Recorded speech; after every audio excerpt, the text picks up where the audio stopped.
আসসালামু আলাইকুম, hello everyone, welcome back to ArnobSara YouTube channel. So আজকে আমি রেডি করব মোহাব্বতের শরবত। তো চলুন দেখে নেওয়া যাক কীভাবে আমি মোহাব্বতের শরবত তৈরি করি। এই শরবতটা বানানো অনেক ইজি, কিন্তু খেতে এত সুস্বাদু আপনারা না খেলে হয়তো বুঝতে পারবেন না। সো আমি প্রথমে 3 কাপের মতো দুধ নিয়ে নিয়েছি। এই দুধটাকে জাল করে আমি 2 কাপের মতো করে নিয়েছি। দুধটা একটু ঘন হলে স্বাদটা আরও বেশি বাড়ে। সো দুধ জাল করার পর দুধ ঠান্ডা হলে আমি তার সাথে চিনি মিশিয়ে নিই।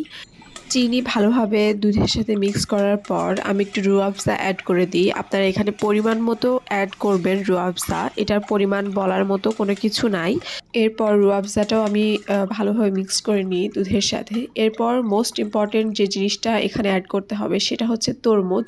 আপনারা অবশ্যই ভিডিওতে যেভাবে দেখছেন তরমুজগুলা এরকম ছোট ছোট করে কাটবেন, এমনভাবে কাটবেন যেন প্রত্যেকটা চুমুকে তরমুজ পাওয়া যায়, প্রত্যেকটা চুমুকে যেন তরমুজ আসে শরবতের সাথে।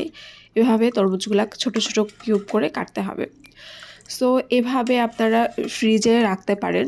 রাখার পর যখন পরিবেশন করবেন তখন কিছু বরফ কুচিয়ে এখানে অ্যাড করে দিতে পারেন। আপনারা আপনাদের প্রিয়জনকে ইফতারে এরকম একটা শরবত উপহার দিয়ে তাদেরকে কিন্তু খুশি করতে পারেন।